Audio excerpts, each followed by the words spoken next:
Good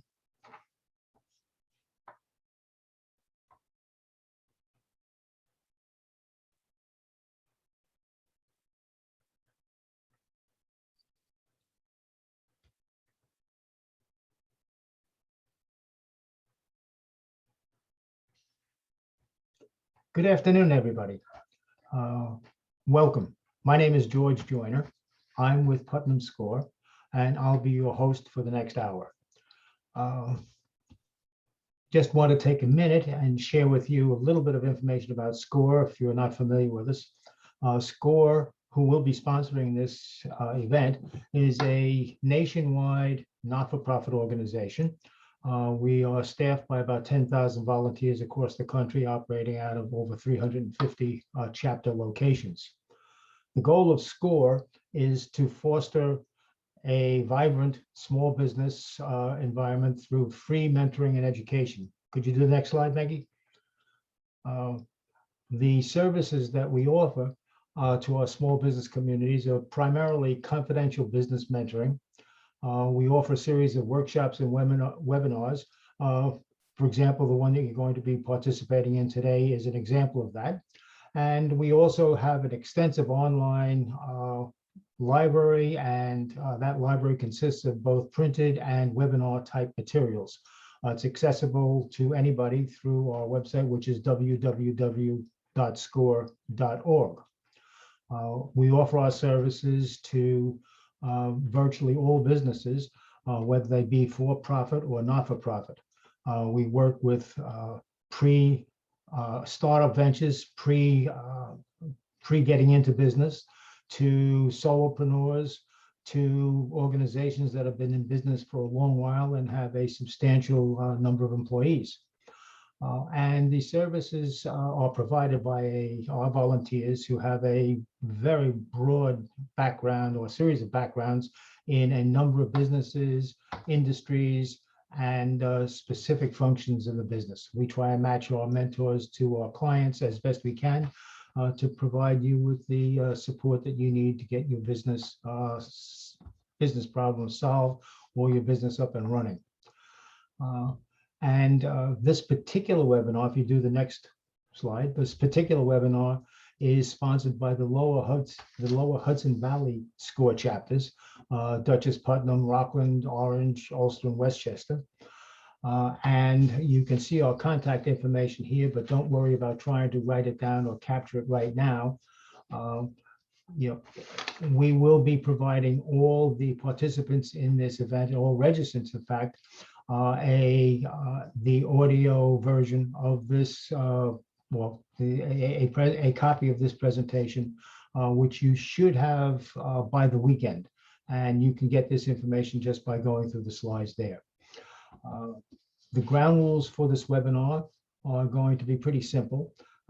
Everybody is going to be, next slide, Maggie. Everybody is going to be muted during the presentation. If you have any questions that you would like to get answered, which we will get to as best we can at the end of the presentation, simply jot them down in the Q&A box.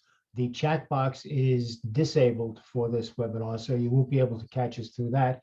But using the Q&A, we'll get your information and respond as best we can. Or worst cases, we'll get back to you after the webinar, or you can reach out to either Maggie, who is our presenter, or to any one of the chapter offices that are located in the slides. And I think that pretty much covers the ground rules and how we're going to work. And it's a great pleasure then to be able to introduce Maggie Carey, who is the founder and CEO of Master It Media. Maggie brings a wealth of experience to the table, and she is a great presenter. And I think you're going to have a great next hour. Maggie, it's all yours. Oh, thank you so much, George. And I appreciate the Hudson Valley chapters of SCORE allowing me to present the roadmap to social media success. On today's presentation, we're going to cover all of these steps that lead you to social media success. I've been working in IT for over 35 years, and I will tell you that social media has been a game changer for many businesses. It allows you to promote your business in a manner just like the big guys, even if you're a small business. So we'll be reviewing today the following items on our agenda. The goal of today's workshop will be to enable you to create a roadmap to success on your own social media. We start at the beginning, which is to identify your audience, and we're going to work our way through this entire plan to get you to your planning stage. And at the end of the presentation, I'm going to be giving away some really great free tools that you can use to help you in this whole process so you won't be alone. Now, identifying your audience. This is something that many businesses need to do just on their own. Here are some things when you're looking at your audience. Are you reaching the right audience? Now, but what I mean by the right audience is the right audience for you. List the key criteria of your ideal audience. Some things to consider would be age range, gender, occupation, educational level, location, and other interests. What else are they interested in besides your business? What other businesses or what other services would they be looking at? That helps you find where they are. Now, if you're a B2B, a business to business, instead of a business to customer, some other things that you want to identify about your target audience is going to be things like their industry, the number of employees they have, and their annual revenue. Because those items are also going to help you target where these people are sitting. This step will help you figure out what social media platform you should be focusing your energy on, because based on those answers to these questions, that's going to lead you into finding out which platform you want to spend most of your time on. Now, another thing that you should be asking yourself about your audience is, what are the 3 challenges your target audience is struggling with? Are they struggling with a certain problem that you have the answer to that problem? Now, here's where you sit down with your business and you look not from what you are selling, but what they need. This step, sometimes, even though this helps you create your social media, this step can also help you offer different services and products for your clients. So those are a few things that I want you to focus in on. Think about your audience first. When you identify their challenge, you can better determine how your product or service can help them overcome that challenge.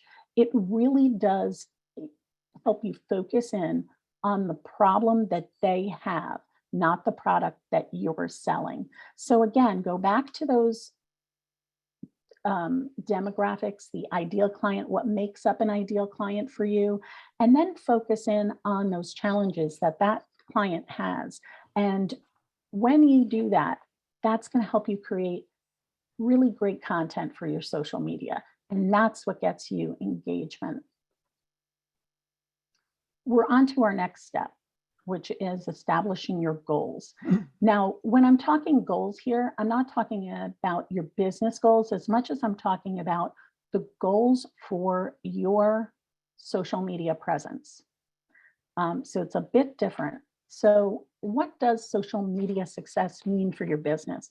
Does it mean that you want to increase your followers by 100%? So when you are looking, you've got your ideal audience identified. You need to determine why are you targeting them on social media? What does social media success mean for your business in this fashion? Establishing goals like, do you want to increase brand awareness? That's a big thing that businesses do. They want to have more recognizable presence on social. Do you want to drive traffic to your website? Is social media just a vehicle for you to get people to go to your website? Are you looking at generating leads? Are your clients, are you looking for new clients? How are you attracting those new clients? Are you looking at growing revenue? Well, we're all looking at growing revenue, right? But how are you growing that revenue? Is it through direct sales? Is it through signups? How are those sales converting? How are you growing the revenue for your business? Another thing is to boost your brand engagement. Are you looking for people's feedback? When you post something on social media, are you giving them a question to answer that'll give you a little bit of an insight as to what you want to do with your business and moving it forward? Some businesses love to build a community on their social media. So what they do in this step is their goal is to get people to comment. So you want to increase what's called engagement, right? That's the likes that you get, all those reactions, like, love, and so on, laugh, any of those reactions to your post are things that some businesses love to get, because that helps them figure out, okay, if that's popular, then I need to promote this more, or I need to share more content like that. Of course, the best thing that you want is somebody to share your post. When somebody shares a post that you create, that really does increase your engagement. So if your goal is to get more engagement, then you want to create more posts that are going to be shareable, or that will inspire somebody to share. Now, other businesses want a goal that is effective social customer service. So for example, you want to have a place where people can leave questions that you can answer. So it's in a public format. And then of course, the big thing that social media has allowed us is our social proof. Those reviews, you can leave reviews on Facebook, Google My Business, right? These are places that are in public locations where people can read about you. And this is what's happening in today's society. People are, yes, they're asking their friends, they're asking them on social media, do you know someone who does this, or someone who sells that, or where I can find this, right? All in social media groups like Facebook. But they're also looking at your reviews, and they're reading those reviews, the good, the bad, and the ugly. So when you look at your reviews, it's very important. I'm going to take a side trip here. Make sure that when somebody leaves you a review, regardless of what it is, that you're always replying to it. And not just thanks for the review, but make it specific and show how you appreciate your people. When you do things like that, you're establishing your brand and your style and your voice online. And that's what makes people buy from you. It's more about you than it is about the products and services you offer. So keeping these goals in mind, I want you to focus on determining, and we're going to talk about this in a later step, about looking at your analytics, because setting up this goal is going to determine whether your analytics are proving the fact that you've attained it. So that way, you know, am I achieving the goals that I set out? So that's our step 2. Now, step 3 is the platform. You have to do, and I want to stress this, please make sure you do these steps in order, because when you do them in order, it helps you figure out. I don't want you building a presence on Facebook when your target audience is sitting in LinkedIn, right? You can have your platforms set up in a way where you can establish. Now, there's so many platforms. I just picked a few of them. Facebook is the leader. Let's be honest. Facebook is the place where everybody sits for the most part. You've got Instagram, who's a crowd pleaser. Google My Business is the key to getting found on social, on the internet. 78% of people use Google as their primary search engine. And if you want that free advertising, which is basically when you do a Google search on the right-hand side, you'll see a picture of a business, maybe a map, some information about it. That's Google My Business. That's free for anyone to have with a business. I strongly recommend that top tier. to, that Google My Business is great. Facebook is awesome. Instagram, if you're visual, is great. It's also easy to cross post on Facebook and Instagram together. However, look down to the next row. LinkedIn. If you're a B2B, LinkedIn is a great place for you to be. That's for professional, that's where the professionals are sitting. The CEOs, all the C's, right? CEO, CMO, COO, they're all sitting in LinkedIn. YouTube is the video king. It's not only searchable, but if you get to a certain point, LinkedIn also pays you for creating content through advertising. And then TikTok is the new kid on the block. This is something where the jury's still out, but man, this is the fastest growing social media platform that's out there right now. It is gaining followers left and right. Of course, we have our old standby of Twitter. It's where you'll find newsworthy information. That's the latest news that's going on. You'll also see things like the entertainment industry is very strong on this, actors and movies and things like that. Twitter is a great way to get that short, quick, easy information out. And don't discount Pinterest. Pinterest is a great bookmarker. It's predominantly female-based. So if your target audience is strongly female and you have visual products or DIYs or things like that would inspire a visual platform that would link to other things, Pinterest might be a good place for you to sit. I will tell you, this is overwhelming. You can't handle all of this at once by yourself, especially if you're a solopreneur. However, this is what I'd like you to consider today.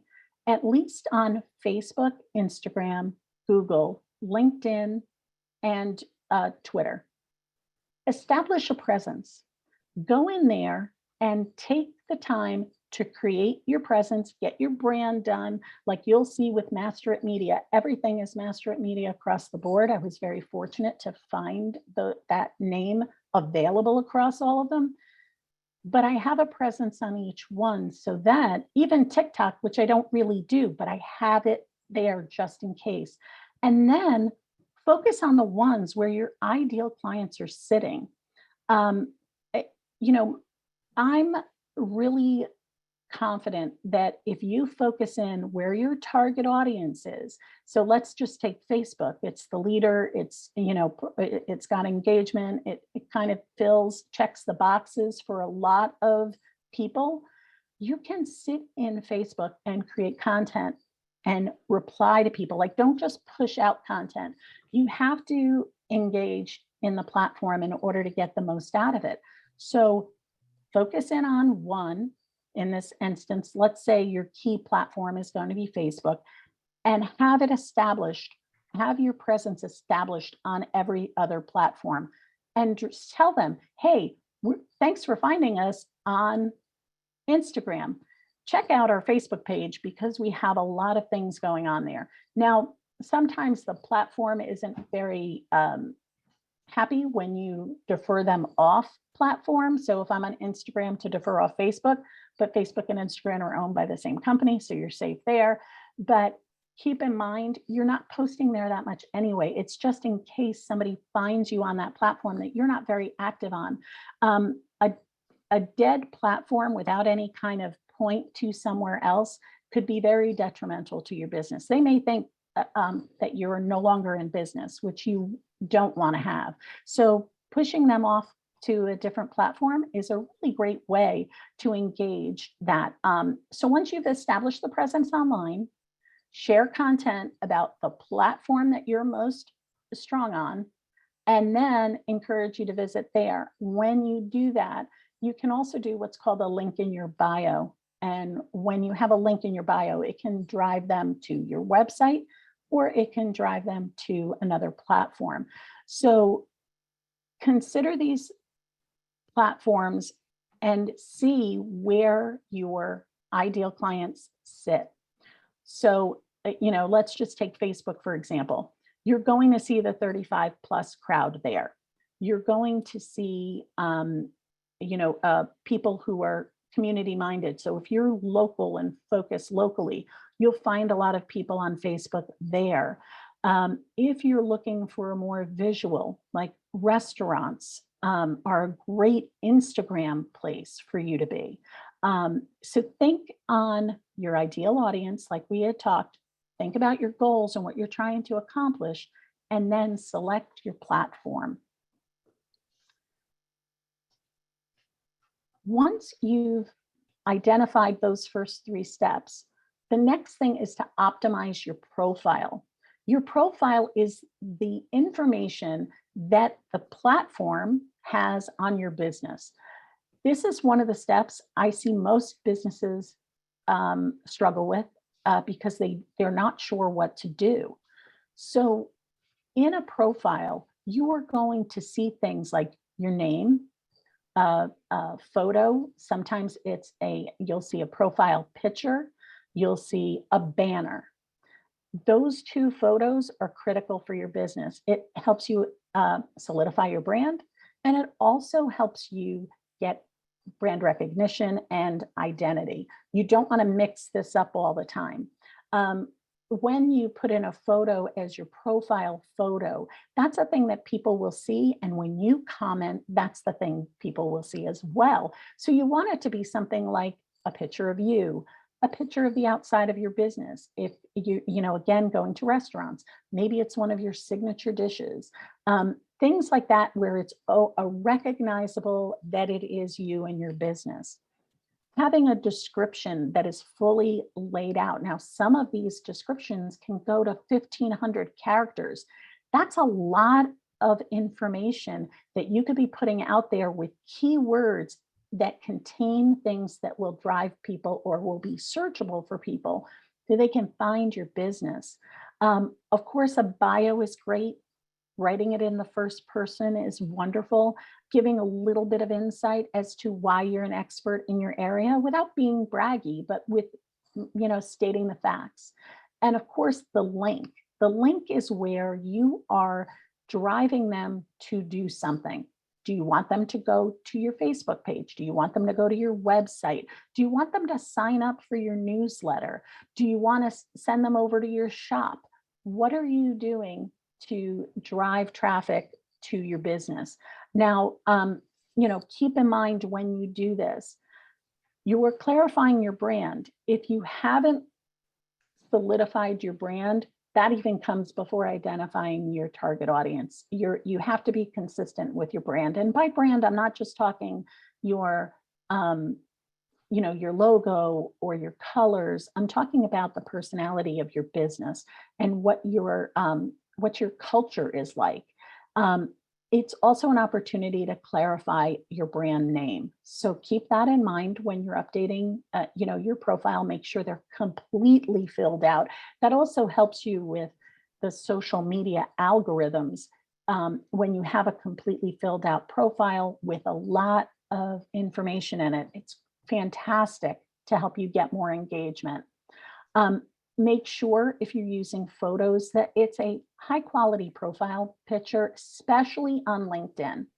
No selfies. Get somebody to take a picture. If you don't want to get a professional photographer, that's fine. But pick a nice background or a solid white background and have somebody take a nice photo of you. It doesn't have to be if your personality needs to shine through. So don't feel like it's got to be, all buttoned up and everything. It should be you and reflect who you are. So that will draw people in. And of course, keep your bio updated. Once you fill it out, maybe something has changed in your business. You need to have this profile updated to make sure that that's changed, especially if you move locations or if your phone numbers change. Anything like that should be updated on all of your profiles. And some actually allow you to add hashtags. So if you have a custom branded hashtag for your business, that's something that you also want to keep in mind. Take Nike, just do it, right? That's a hashtag for them. Hashtag just do it. And so if you have something like that, if you're running an event, for your business, that you do an annual event every year, that's another great hashtag opportunity for you to use. All right, we are on to our fifth step, which is components of a social media post. You've built your ideal audience, you've established your goals, you have determined, made a presence on all your platforms, the key platforms, but you're focusing in on one. You've built out all your profiles so they're nice and strong and people know where to go to find you. Now you're coming into the content. The content is the social media post. What are you putting in this post? Well, the first thing, it's got to be attention grabbing. So the first line, that intro, should be something that will grab the reader's attention so that they'll read more. And keep in mind that little more button that they click counts as engagement. So that's really important to have that attention grabbing intro so they want to read more. You want to make sure that you're inspiring engagement. By engagement, I mean those likes and loves and laughs and shock, right? The wow. You also want to hopefully inspire sharing, which is even better. Now, I like to use emojis and hashtags. Some platforms, keep in mind, like Google My Business, emojis and hashtags are useless. It doesn't matter. When you're using it on Facebook and Instagram and Twitter, that's really powerful. It also helps you add a little bling and a little color so it pops a bit more. With the emojis, with the hashtags, it helps you keep on trends with things.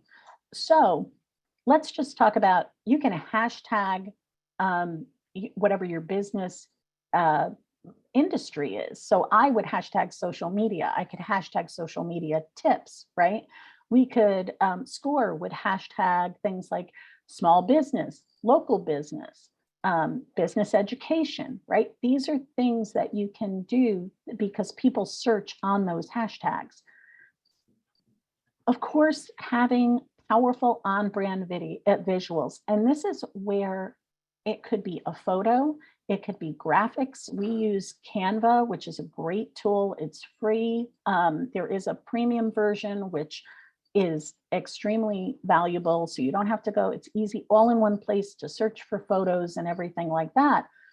But having something that's on brand, again, not necessarily about the color or the logo, but about who you are, who your business is, and who you serve. And just keep in mind, people always sell more than a thing. So going back to the restaurant again, right? If you're taking pictures of food, that's great. People love to see food. But if I'm taking a picture of somebody enjoying food, now I'm touching a heartstring, right? Oh my God, that looks so good. Look, they're really enjoying that, right? I've grabbed their attention, I've inspired engagement, and I've got a powerful on-brand visual to go along with it.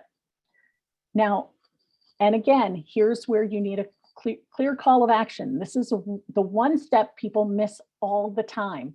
They'll post all this great content, but then the person doesn't know what to do. What do I do? What do they want me to do? Make a reservation, contact us at, visit our website, click the link in the bio. It's like you can't have links in Instagram other than in your bio unless you have 10,000 followers. So if you have 10,000 followers, bravo. If you don't, and you have that link in your bio to drive traffic there, or call us for a free estimate, whatever you're doing in this, whatever you want the client to do or the prospect to do and it should be at the end of your post. So those are some key things. Of course, the next step is your analytics. You can post all this great content, but how do you know if it's resonating with that ideal client that you set up in the beginning? Do you know that a lot of people post content and then they don't know how it's working? Is it working? Is it not working? Is it resonating with my client? The only way to know that, yes, it's the likes and the comments and the shares, but you could also be looking at the analytics that each social media platform has. So when you look at this data, it's helping you make a decision about what platform to focus on as well. So if you're not 100% sure which one to focus on, you can go into the individual platforms, look at the analytics and say, you know what? I had this happen to a client. They looked at the analytics and they thought they were going to kill it on Facebook, and they didn't. They were killing it on Instagram. So we focused more of their energies on Instagram. So the analytics allows your business to do a few things. It allows you to observe their behavior, what they're doing, what they like, what they are interested in. It allows you to see what the age, the gender, and the location of your followers are, which is and not just your followers, but the people who've seen your post. So if somebody who's not a current follower has seen your post, your analytics are going to give you that information.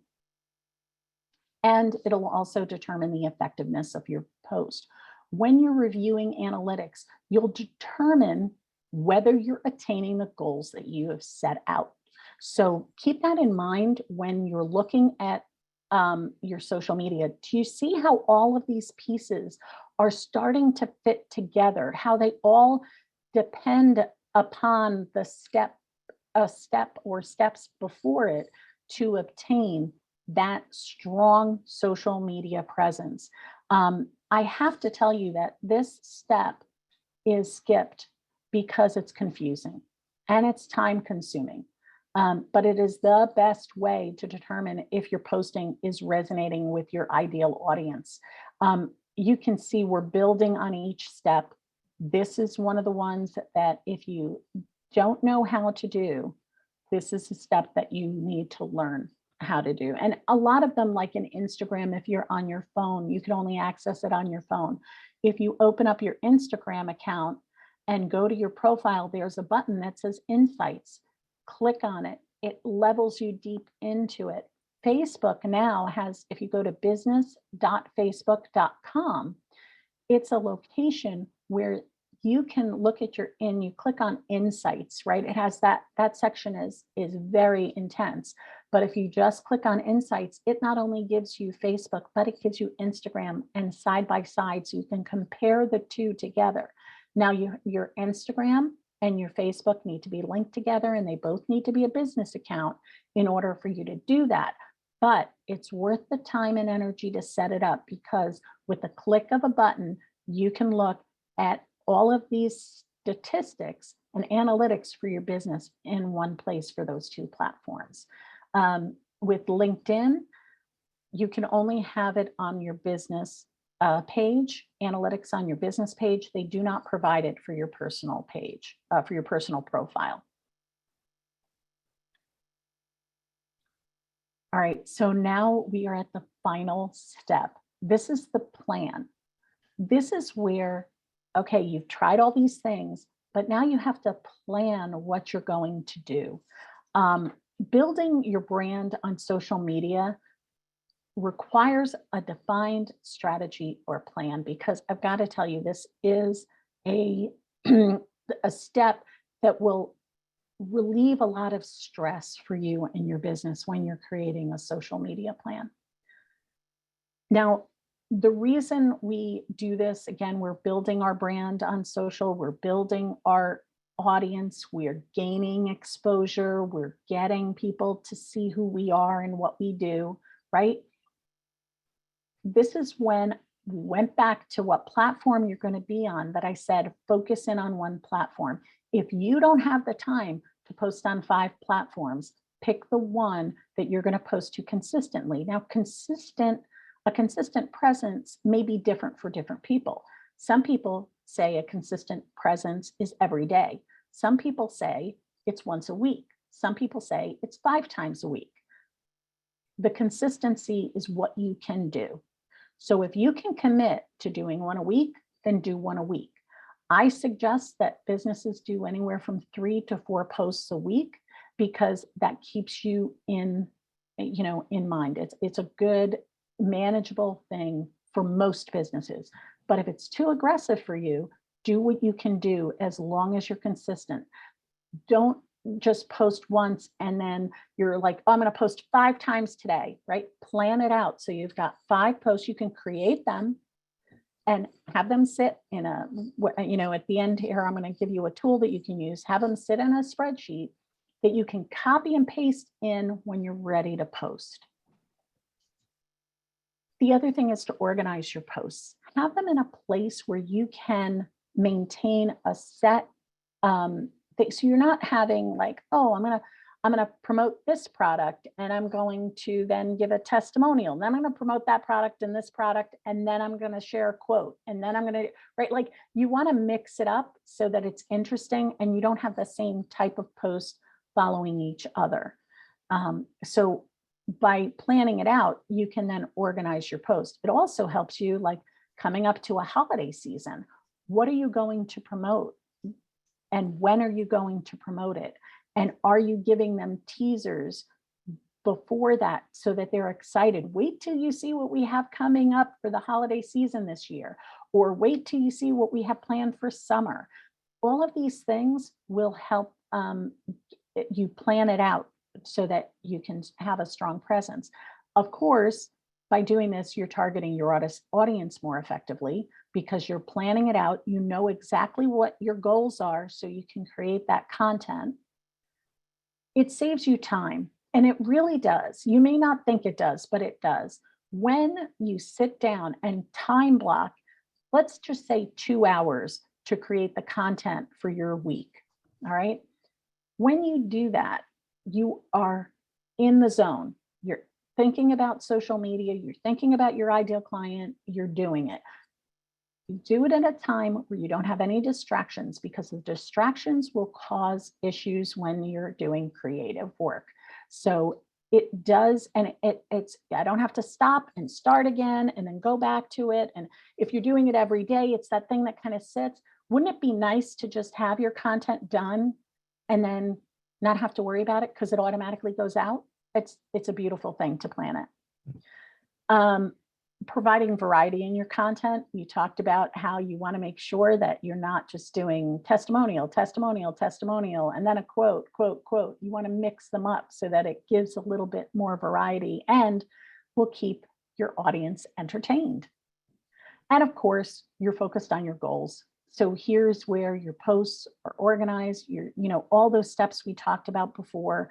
Part of your part of your strategy could also include things like doing polls and have open-ended questions, so that when you're creating that content, you're also giving your audience that kind of opportunity to talk to you and to give you things that from their point of view that can provide you the opportunity to solve them. And when you solve that problem, you have established yourself as an expert in your industry, and they will come to you for help because they know you know your business. They know you know your industry, and they know that you can help them solve their problem. And that's really the core of this. Creating a content calendar and having a content bank of information is a big task at first. Okay, so this is an overwhelming thing for some businesses. However, when you get your posts and you get into doing this on a regular basis, trust me, this will help you create your content, whether it's for the next week or the next month, and it will greatly reduce the time that you spend on posting each day. And of course, you can't have a social media presence without being social back. So remember, don't always push out content. Make sure that you're replying to every single post that somebody makes, every inquiry that somebody says, every review somebody leaves. Make sure you're replying. This is supposed to be an extension of you being social. So if I was a florist and I had this amazing store that had sale signs all over the place, and people coming in and trying to sell me something, I would be very tense and I probably wouldn't like it very much. But if I walked in and somebody said, "Oh, hi, it's so great to see you. Thanks for coming. What's going on? How are you doing?" Right? I'm establishing this very welcoming, warm environment. I'm being social. And that's the first word in social media. So maintain that social connection with your ideal audience by generating this wonderful social media presence that they can follow and be entertained, educated, or informed. Now, I promised you that I would give you some social media help. So if you take your camera, your phone, and you put on your camera and you scan that QR code, it's going to give you an opportunity to go over to a sign up sheet that will allow you to get a free 2022 social media calendar, which, by the way, it's a spreadsheet, so you can do, the next 2 months if you want, along with an ebook that gives you some social media posting ideas to combat writer's block.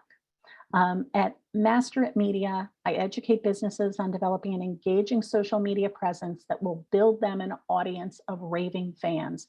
We have a YouTube channel. You can see on my socials down on the bottom, everything I have is at Master It Media, so you can find me on all the socials. My email is here if you have any questions. I tell businesses that attend my workshops, please pop over to my YouTube channel, because over there I give away a ton of free advice and tips on how to really explode your social media, how to explode your brand on social media. And you can search for things like, if you want to learn more about Instagram or LinkedIn. Those are the places where my YouTube channel has really grown my business. And it's one of the things I tell businesses: if you love to be on video, that's a place to be. So I hope you found this helpful. I'm hoping we have some Q&A. I want to again thank the Hudson Valley SCORE for the opportunity to present for you today. And I have to tell you, SCORE helped me grow my business. So I want to thank them for what they've done for me as well. Thank you, Maggie. That was a great presentation. I appreciate that very much. Let's see if we can answer any questions that are out there. I've got a couple already, and if anybody does have any questions, please jot them down in the Q&A box down at the bottom of your screen, and we'll get to them as quickly as we can. Not necessarily the first one, but a gentleman asked, who probably came a second after I finished talking. Yes, indeed, the recording of this webinar will be sent to all those that registered. So don't worry, it will be coming to you, and hopefully you'll have it before the weekend. So we'll take care of that one. We do have a question from one of the attendees, Maggie, who says he's read that you move around your call, that you should move around your call to action and not always put it at the end of the post. What's your thinking on that? So that's a great question, because again, it comes down to your analytics. If that was a suggestion you received, I would try it, but then check your analytics to see if that really helped, because that's the only way you're going to determine whether it resonates with your audience. Sometimes people put the call to action right up front, and that deters people. But maybe that's the thing that engages them. The only way you can determine that is to look at the results, like do similar posts, like almost like an A/B test, right? Do similar posts with a call to action in a different location and try that. So that's a great point. Thanks for bringing that up. And that's a great answer too, using the analytics to test each one of your cases. Great advice. Okay, let's see what else we have. Yes, Sabrina has a question for you. With the upcoming changes that top platforms are using to focus on a certain age dynamic, what would be a suggestion for a small business? Sabrina, I was concerned about that as well, because there are changes that are coming. For those of you who don't know, that they are There's privacy things that are going to be set into place. So those analytics are going to get limited more and more. The way that you can combat this has to be within your social. So driving them to do some outside. So doing a survey and offering some kind of incentive for them to fill it out. Again, looking at what you're posting and who you're talking to. If you have an opportunity to panel your current ones, do it now. We were talking about, like I talked about the free components of these social media platforms. The paid components are where you're going to run into some challenges.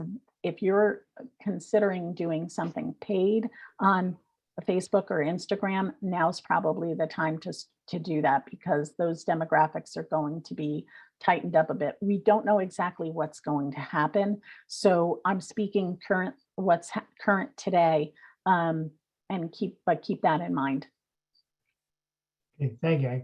Maggie, we had one or two questions that were specific to the individual asking the question relative to you and Master IT Media.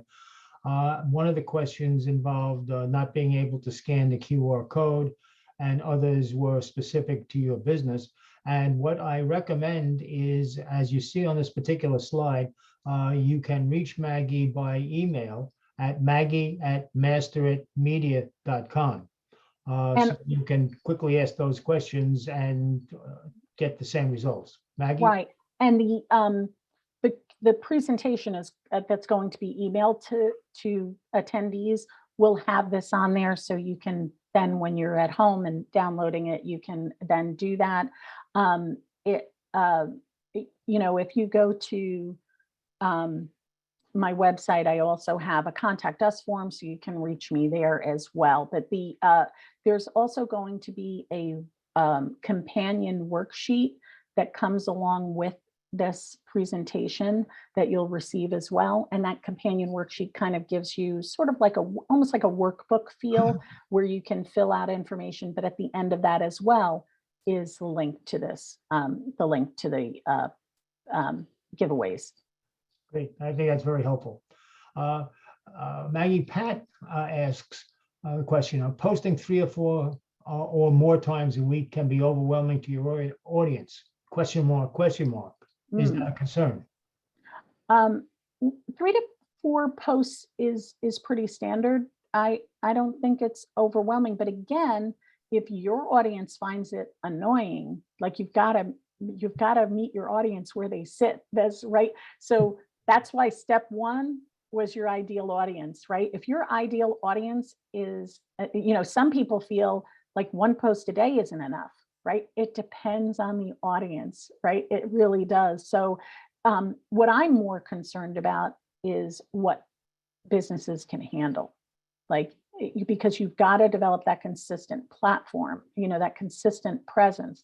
So if you can't handle 3 or 4 posts a week, then, certainly don't commit to that. If, start with a realistic goal. Thank you. Another question that comes up, which is really interesting, is if we have different businesses that are related to each other, like interior design, real estate, photography, do you advise having only one Instagram account and share about personal and everything business, or one account or one for each? So the real question is, and that's not only it really applies to any platform. They're talking specifically about Facebook, but it is better to have one for each business or one that includes all the businesses. Miriam, great question. My first instinct is to tell you, if they're different businesses, they should have a different account. You can cross promote on each of them. If you can manage it, I would suggest having multiple ones. Because your ideal audience is going to be different from each of those businesses based on the ones you shared, I do think if you can manage having multiple accounts. Again, instead of having multiple accounts on multiple, have multiple accounts on Instagram or have multiple accounts on Facebook. You can cross promote each business on the other every once in a while, but the target audience is going to be different.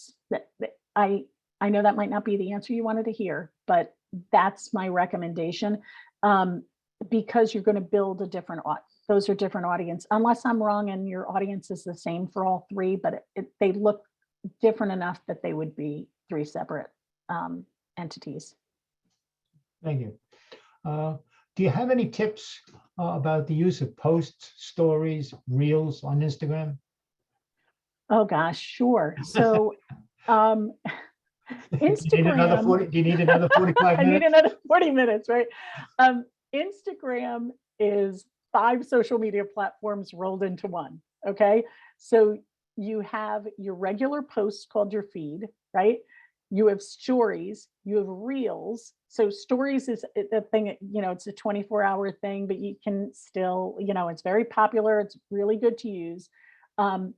You have reels, which is Instagram's answer to TikTok, that short form video. You have IGTV, which is a long form video like YouTube. And then you have live. So you go Instagram live. So there's 5 different things you can do with your Instagram, right? So some of the things I would say, mix it up. Reels is very, very, very popular right now.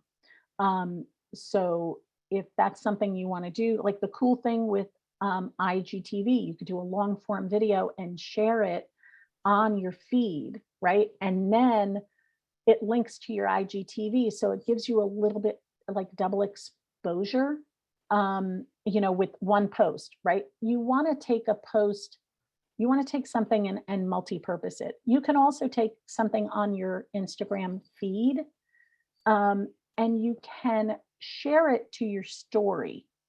So it almost looks like a little paper airplane in the corner. It's like a little triangle. You can click on that and share it to your story. And if your Instagram is linked to your Facebook, that Instagram post can be shared on both your Instagram story and your Facebook story. The one thing I recommend with stories is to use the stickers, whether it's tagging a sticker with an @ whether it's using a poll, whether it's using a yes or no, whether they have a sliding scale thing where you can say, how do you like this, mark your level of like or dislike. That gets you engagement and people love it. It's fun. Like people want to click the button. So make sure you look at that. So there's a lot of tips on Instagram. Again, Susan, I'm going to forward you over to my YouTube. It's youtube.com/masteritmedia. And if you search for Instagram on that site, you'll find a whole bunch of my tips on how to use those on Instagram. Maggie, another question that comes up, which is, I think, of general interest. Do you recommend combining personal postings with the business accounts? It depends on the business. If you are your brand, like let's just take a life coach, for example. That's something that your personal and your business the water's kind of muddy.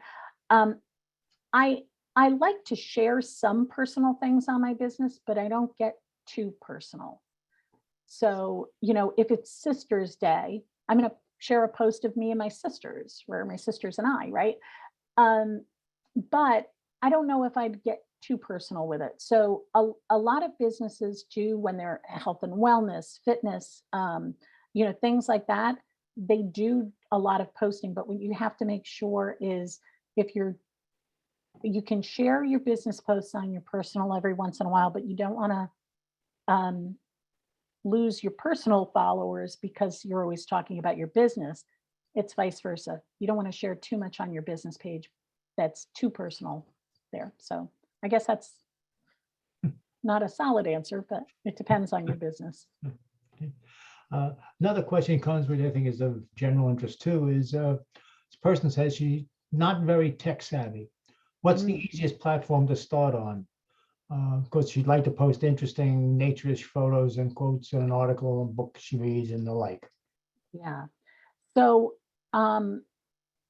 if you're doing nature-ish photos and quotes, Instagram might be a good one. If it's a really visual, Instagram might be a good one. The thing I like about Instagram and Facebook is if you create something on Instagram, you can easily share it to Facebook. So you kind of you kill two birds with one stone. If education is really key, like you can, whether it's my YouTube channel or somebody else's, or it's going into Instagram, take the time. You're here, which is amazing. And this gives you kind of like an overall view, but take the time to play with the platform and figure out how to use it so that you're comfortable. And then go to the one which resonates with you the most, which you feel is easier. I can tell you, it's hard for me because I've been in IT for 35 years. So, and trust me, I've had challenges with all of these platforms and I had to learn how to use them all. That's one of the things that keeping up with is the toughest things. But yeah, but I would say, again, where's your target audience sitting? Because that's where most people go to Facebook first. Thank you. Maggie, just as an aside, just for everyone listening, there are one or two questions that have come in or specific how-tos. And I think that might be beyond the Q&A thing. And I just recommend that for those how-tos, an email to Maggie would probably be very effective. And then let me move on. This person was posting regularly on social media, and then a personal issue came up, wasn't able to post as much for a while, and now wants to go back in and continue or resume the posting volume that had occurred before the problems. The question is, do you have any suggestions on posting again without sharing the personal issues? Oh, absolutely. I wouldn't share the personal issue unless you felt it was on brand with your business. I would say, we're back, like something fun, like if it fits your brand, like we're back. Sorry, we've been missing in action. We're really excited. We're going to be posting on a regular basis more frequently. Thanks for your patience, and give them something like a tip or a free consult or something along those lines to say thank you for sticking around. And then just continue, have that one post so that when people go to your feed and they see that gap, they know, oh, something happened. I see a lot of businesses, they have a gap and they don't have anything that says why they stopped or why they started. Now, you don't have to tell them why you stopped, but you do want to have something that says that you're starting up again, and that explains the gap between the two. And look, it happens, life happens. Sometimes it's just busy time of year. Think of accountants, when it's their busiest time of the year is when they should be promoting themselves on social media, but they don't have time, right? So, and also there's always the opportunity to get somebody to help you through posting. So if you run it, like there was that one person who said, they're not sure if they're not really tech savvy, get help like with it. We hire accountants, we hire lawyers, we hire in our business, but for some reason, everybody thinks we should be doing our own social media. Thank you, Maggie. We have time for one very quick question, which I think is easily answered. What is a good platform for older population?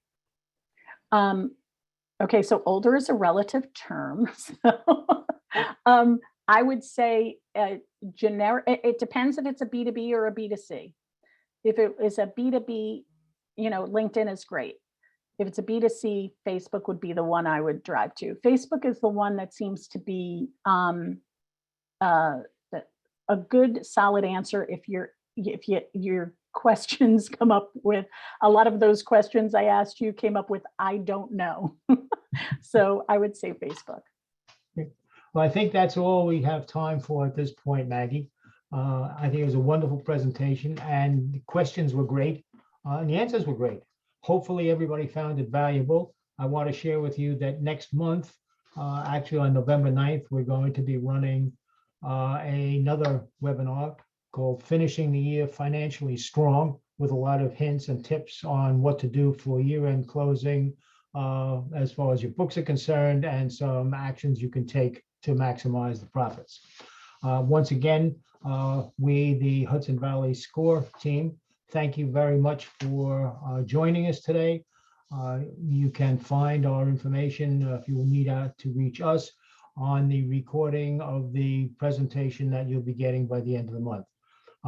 Thank you again very much. We appreciate it. Have a wonderful day. Enjoy the sun, and we'll see you hopefully in November. Maggie, thank you for a great job. Goodbye, everybody. Thank you, George.